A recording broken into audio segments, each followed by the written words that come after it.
我好像在哪里见过他，为什么这么熟悉？对不起，我保护不了你。对不起，我救不了你。阿灿，阿灿，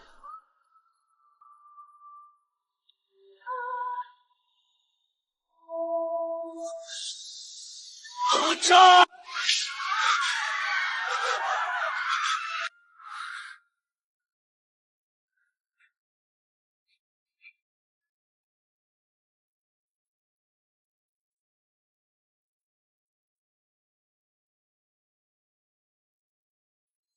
他到底是谁呢？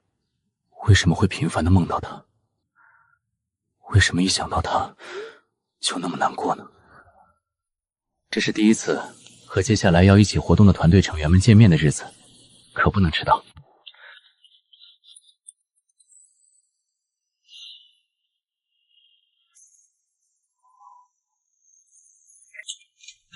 不好意思，我来晚了。没事没事。那我们就先去训练了。大家好，早上好。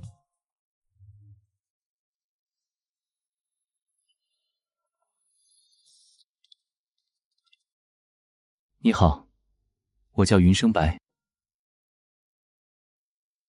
你好，我叫木灿。明明是第一次见面，为什么就好像认识了很久一般？明明才第一次见到他，为什么会感觉如此熟悉呢？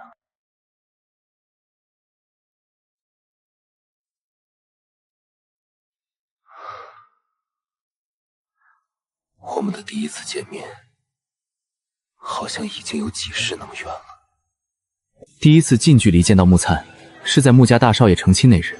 穆家是京城第一皇上，而我虽然是侯府的公子，却不受宠，跟着母亲来穆府贺寿，想让我结交穆家的小姐穆珠珠，借她的嫁妆来帮扶侯府。可我根本就不想和他们有什么交集，觉得烦闷，去后院多清静。云生白公子，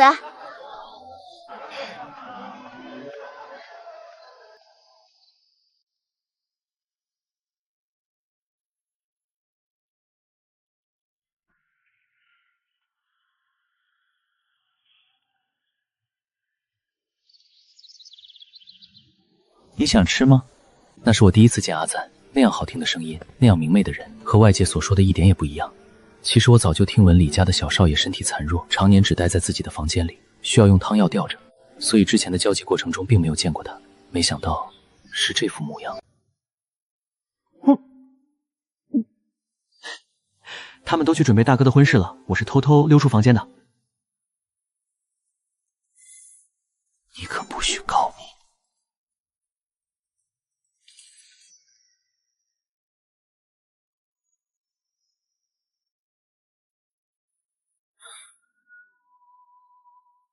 饿了就多吃点吧。心里好像有什么东西破土而出了。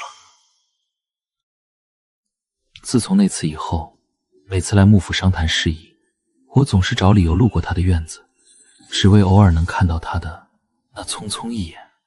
我觉得阿灿似乎也察觉到了什么。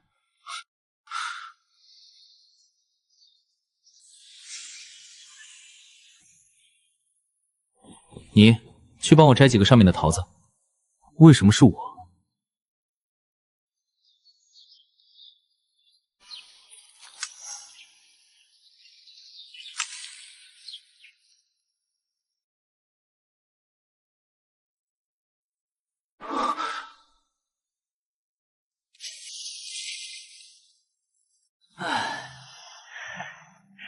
真是个笨蛋，我吃不了，他们不让我吃这些，而且这个桃子又小又丑，一定很难吃。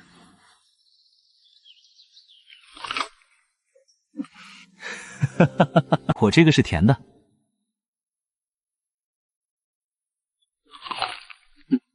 这桃有点涩。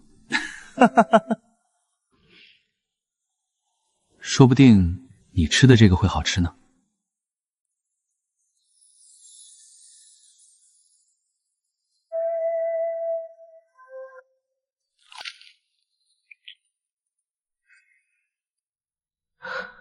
好像真的没有那么难吃。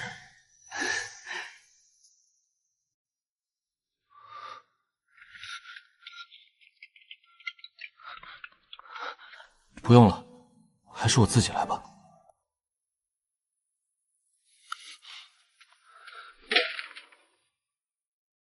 这个人真是个笨蛋，我好心帮他，他还敢拒绝我，还总是偷看我。可是母亲说他频繁来是为了求娶猪猪，难不成因为我有几分像猪猪，所以才对我这般吗？也许他真的只是想和我结交呢。可那日，云生白跟随他母亲来求娶猪猪，被拒之门外。他的母亲便让他在雨中跪着，整整2个时辰。明明忍受不住，却还强撑着，背挺得笔直，越看越觉得蠢笨。你怎么那么笨，连偷懒都不会吗？你来做我的小厮，我就帮你。刚好我身边的下人不知道为什么都消失了，干脆使唤他做事吧，也算是替猪猪考验他。对，是这样的。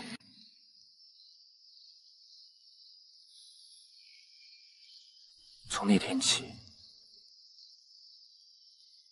他真的成了我的小厮。他陪我看书，这也太假了吧？哪有这样的人？就是不合理。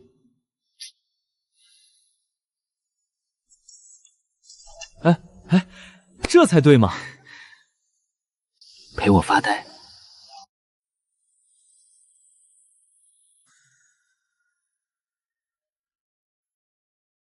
给我买好吃的，想吃。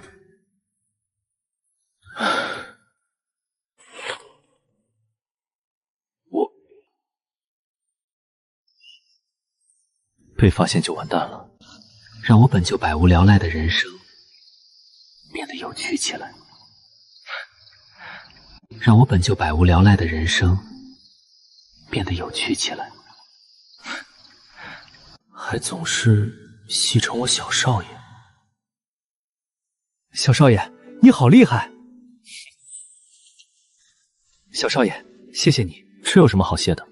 云生白好像总是在夸我，还是小少爷厉害。这么简单的事都不会，可是他明明就没有那么离不开我。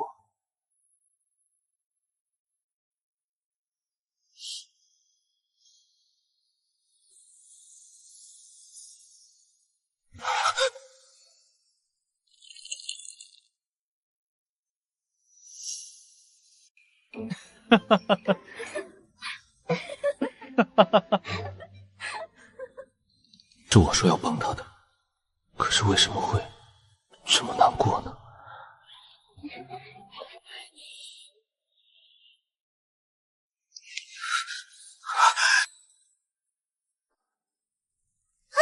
二公子晕倒了！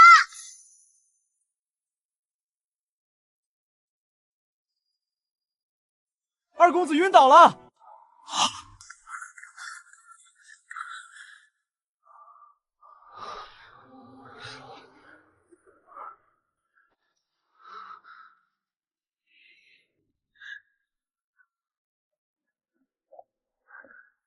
施教辅翼！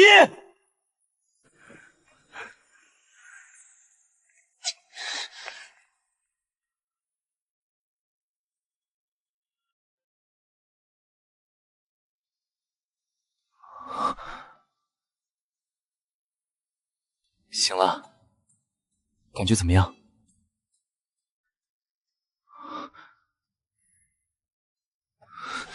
你别不理我，你究竟是生了什么病？你别不理我！你做什么？松开！我不松开，除非你告诉我。你先松开，等下大夫来了会看到的。我不是故意的。你真的想知道？那我告诉你。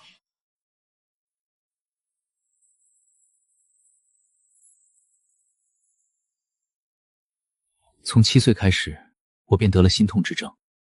这10几年来，父母替我寻遍天下名医，也没能找到病因，只能靠着每天1碗汤药吊着。可我的身体还是日渐衰弱。也不知道。还有，不许说这种话。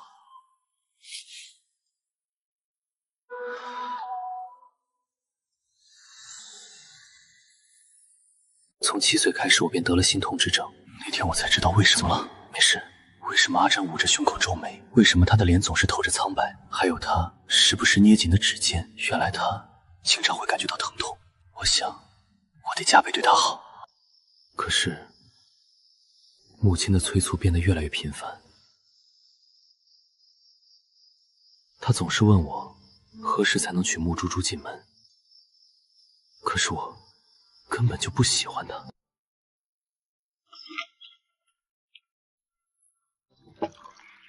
怎么了？这么生气？难不成和你母亲吵架了？她是你母亲，你总得让让她。因为她说你，我被说几句没什么的。她是不是怪我使唤你了，耽误你追求猪猪？不是的，她说。别把心思放在那个木参身上，因为她说他帮不了你。让我不要把心思放在你身上。他只是一个病秧子，一个短命鬼。说你只是个病秧子，说你是个短命鬼，他怎么能那么说你呢？我不许你说你会长命百岁的。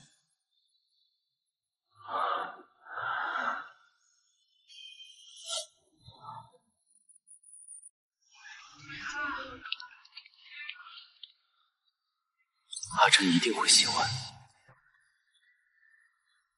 这个包起来。圣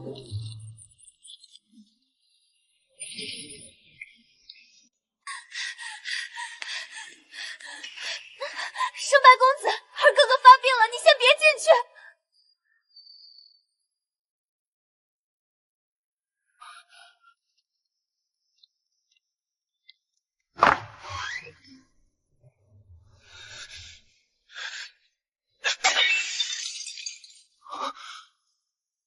滚啊！都滚！别过来！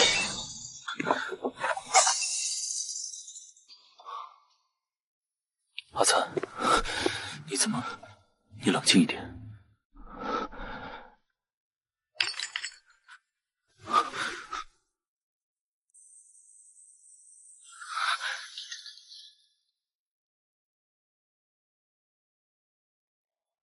一定很痛吧？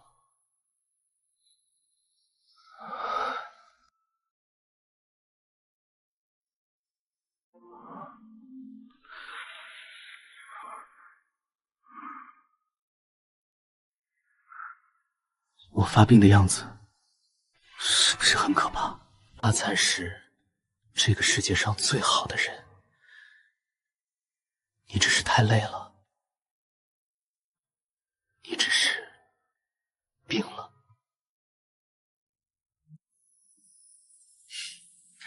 你惯会哄人。你刚刚叫我什么？我那个就是随便你。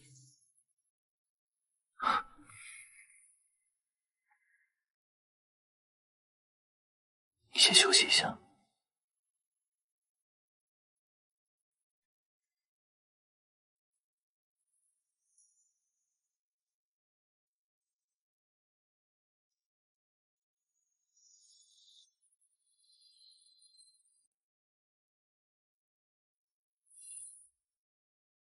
还是和之前一样笨，都不知道躲。我饿了，我要吃桃花糕。那日的桃花糕是我偷偷藏起来自己吃的，被你吃光了，你得赔给我。好，赔给你。笨死了！你等着我，我现在就去。慢点。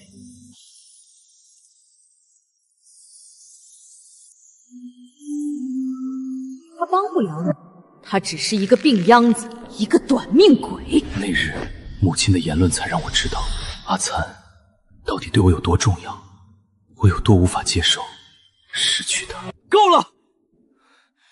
木灿不是短命鬼，他会长命百岁的。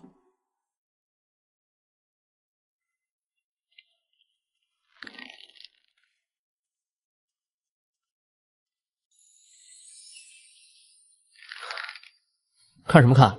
没见过人吃饭啊？没见过吃这么香的。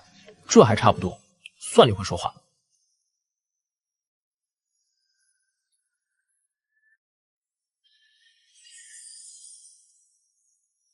云生白，他好像总是笑着，让我都心情也开始变得愉悦了。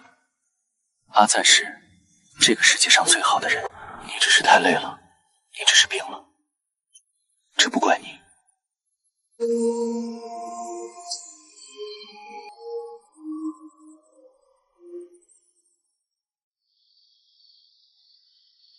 就因为他，我竟然开始害怕死亡了。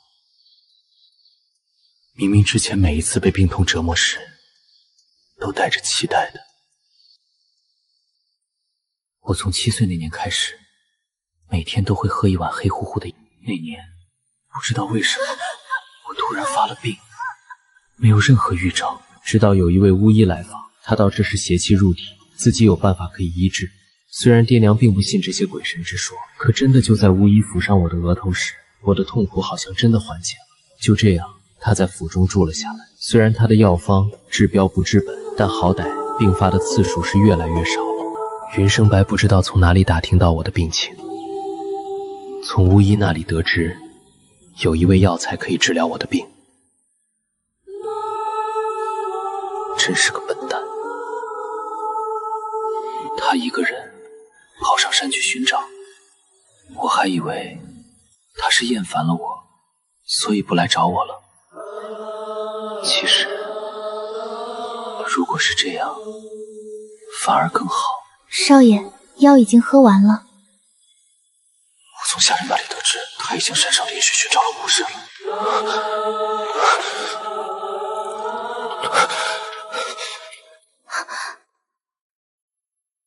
为什么要这样做？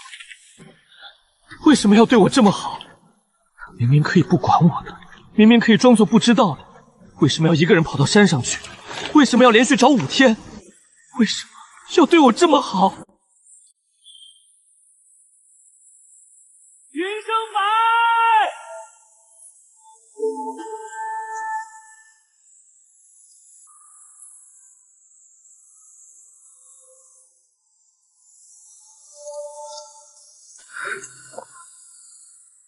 为什么一个人来？万一遇到危险了呢？你为什么总是这么蠢笨？我只是想找到那味药。那万一找不到呢？你就要一直找吗？就算是只有1/1000的机会，我都想试试。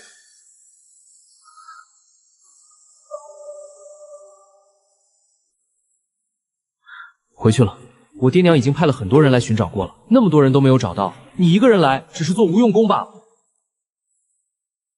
好。父母说我体弱，从不让我独自出门。这次偷跑出去找云生白，果然生了风寒，几天都下不了床了。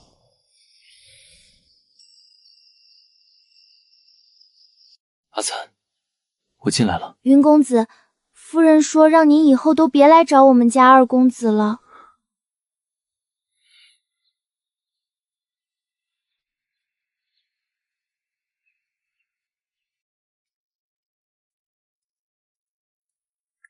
夫人，云公子他……送云公子出去。夫人，你就让我留下来照顾阿粲吧。好啊，你若承受得住我穆家的家法，我就让你留下。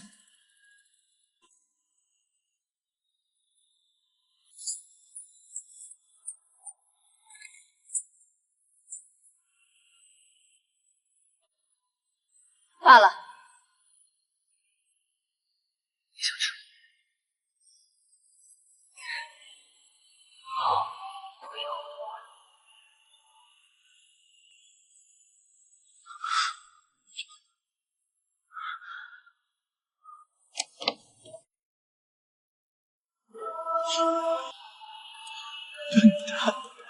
你简直就是大蠢蛋！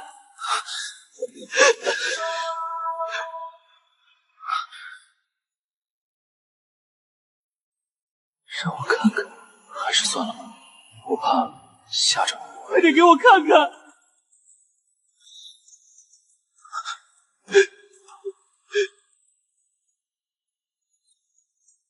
没事，不疼。骗子，明明就很疼，明明那么疼，为什么不躲？还好，比起以后都不能见你，算不了什么。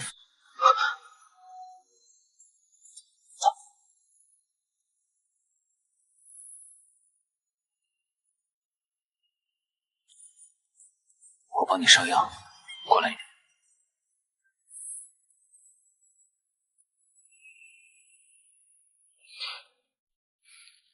下次不许这样了。你不会变通吗？你可以先答应，然后偷偷来见我。好，好，好，是我太笨了。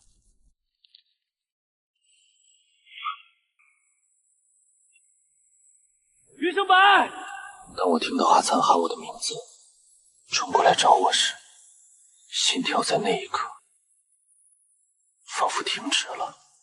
都怪我，不是我，阿灿就不会得了风寒了。我天天守在阿灿的门口，只为能在他不安或者不舒服时，第一个知道。那天阿灿将我叫进房间，我看到阿灿的模样，那双漂亮的眼睛蓝映着我，就那样望着我，略微发白的脸庞挂着一些细汗，我一瞬间就低下了头，不敢再看。我听见自己的心跳在快速跳动。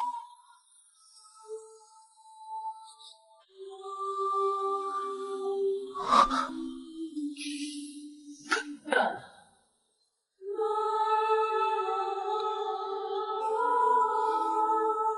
我梦见了星空，是小时候在后山看到的。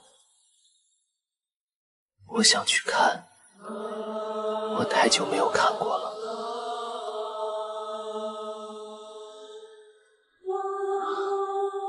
好。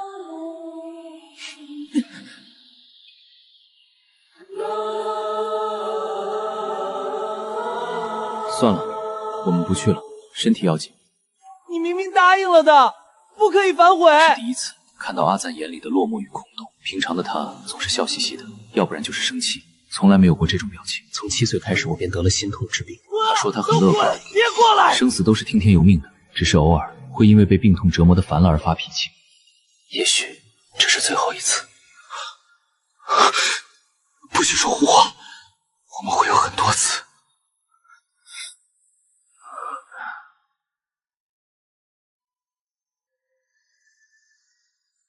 去，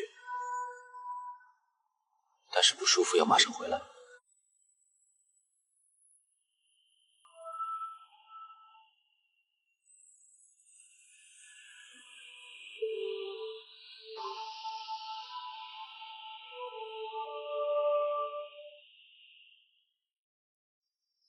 从前的我觉得被病痛折磨，还不如早日死去，不知道还有多久。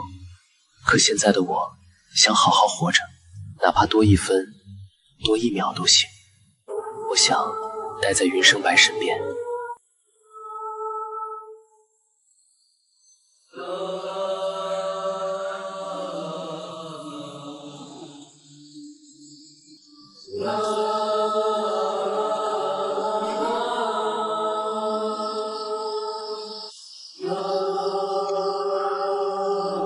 再睡一会儿吧，我们就快要到家了。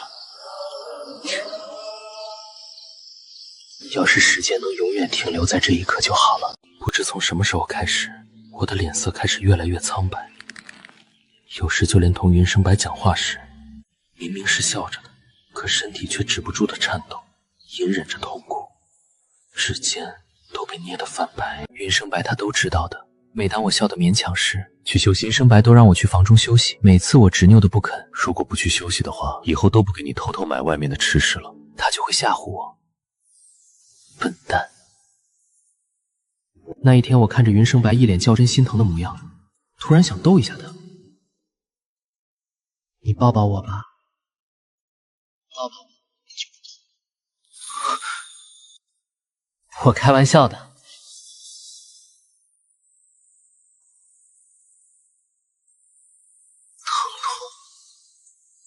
好像真的在那一秒消失了。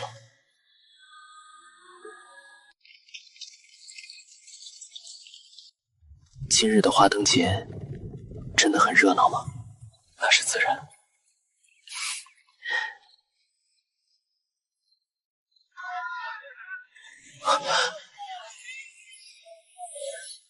真的好热闹。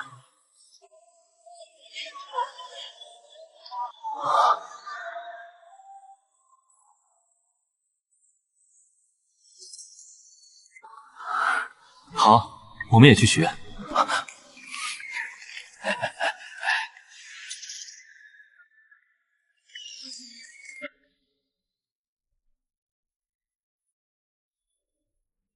写的什么？给我看看。不行，看了就不灵了。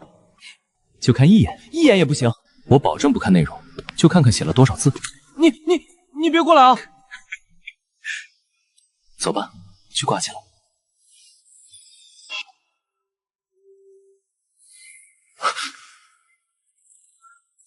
把我也抛上去。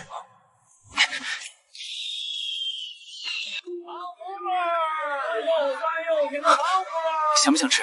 我去给你买。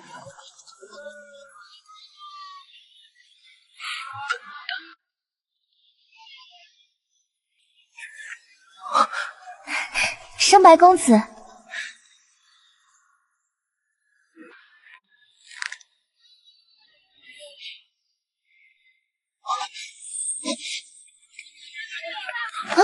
抱歉，我还有事。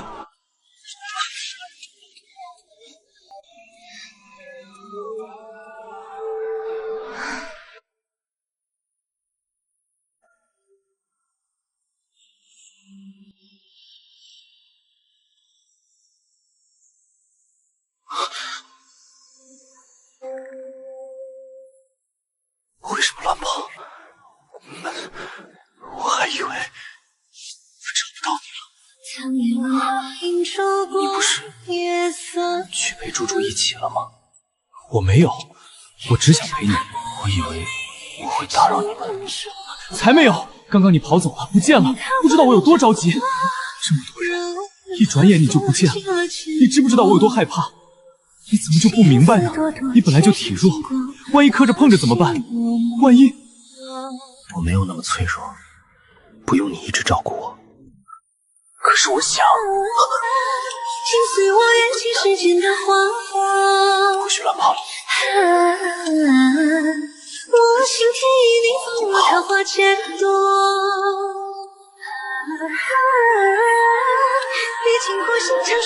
去放花灯好不好？不理猪猪，小心他以后不理你。没关系。怎么没关系？你母亲的吩咐不重要了吗？你比较重要。谁要你比较重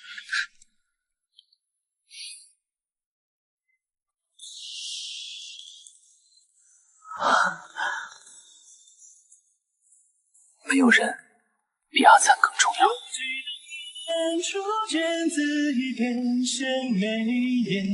回家了，夜里聊。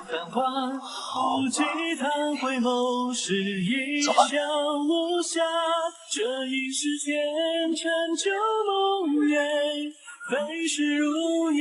愿云生白所念皆如愿，愿阿错岁岁年年平安喜乐。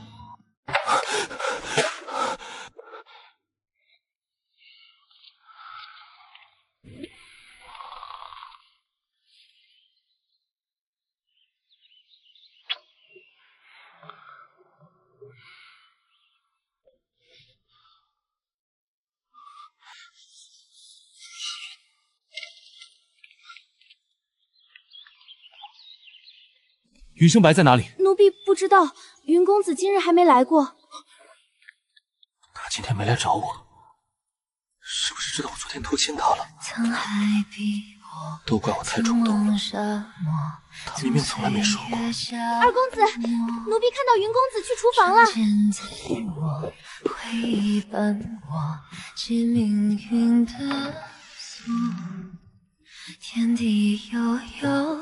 好像还差一点。云生白，你怎么来了？笨蛋，那你要不要吃笨蛋做的桃花糕？尝尝看。还行吧。笨蛋，这段时间美好到我已经没办法去思考未知的未来，忘记他留在我身边的理由。尝尝看，这次应该比上次好。好吃，我每一天都在期待和云胜白的见面。和他在一起，我的心情好像总是能保持愉悦。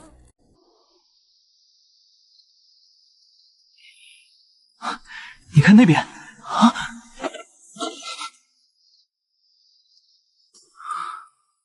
你小心一点，看到了什么？忘了，故意的啊！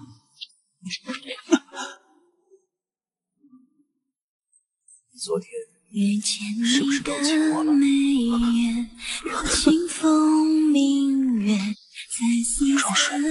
装睡，不装睡怎么知道你会偷亲我？那不行，我可吃亏了。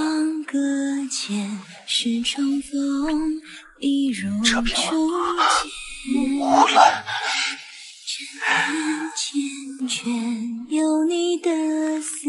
冷不冷？下来吧，放心，我会接住你的。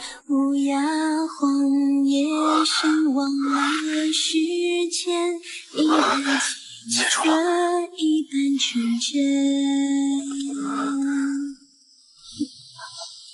准备一下沐浴的热水。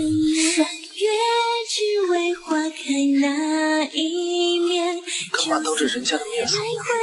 总不能让你心疼水。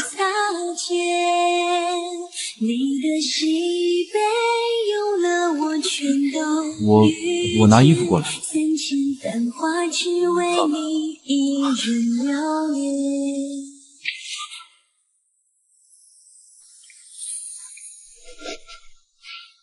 看够了没有？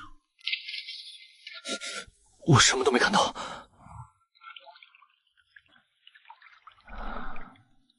要一起洗吗？可以吗？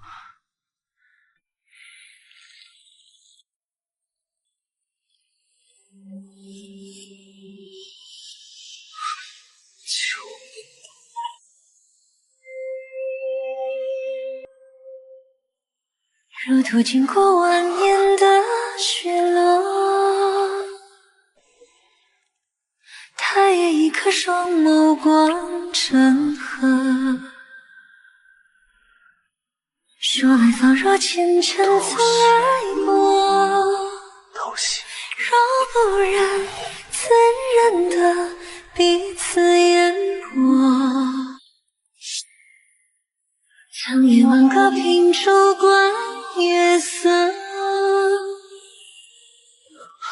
睡吧。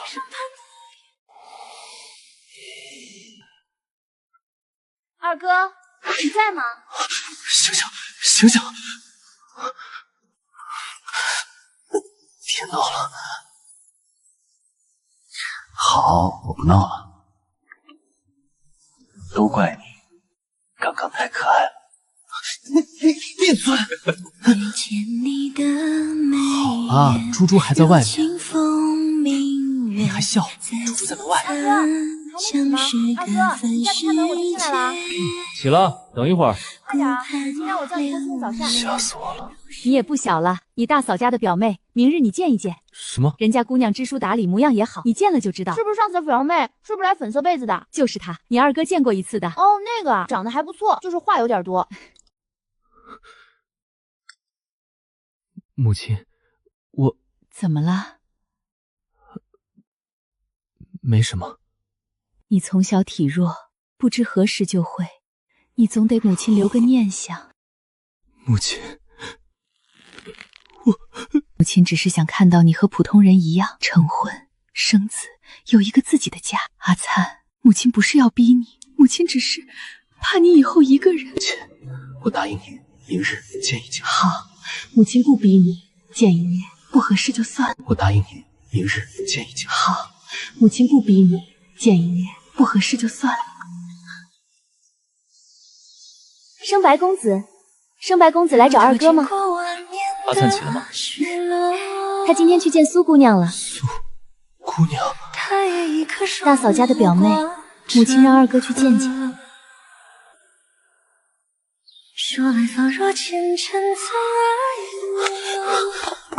你最好别去，这是母亲的愿望，也是二哥的归宿。我知道你和二哥之间的感情不一样，你看二哥的眼神和看别人不一样，二哥看你也是。我从来没有见过二哥那么开心。那为什么你们还要逼他？我不信他是主动想去的，他明明……我知道二哥和你在一起会开心，所以我没有阻止你。可是我不想二哥受到伤害，他应该如同母亲安排的那样，结婚生子，普普通通的过完不多的人生。我不想他在最后还要被人指指点点。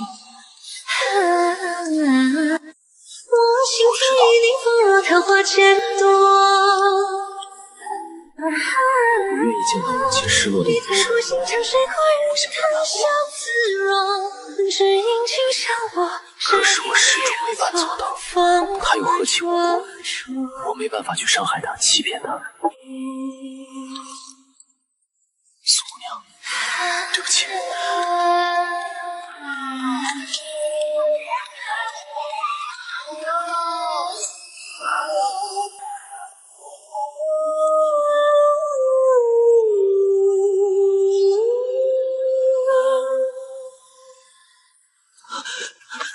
你怎么了？月生白，你说话呀！没什么，你骗人！我都听猪猪说了，这样也挺好的。不是你想的那样。那是怎么样？他是比我更好的选择，至少和他在一起，你不会被别人指指点点。你说什么？既然你这么想，那我以后会和苏姑娘好好相处的。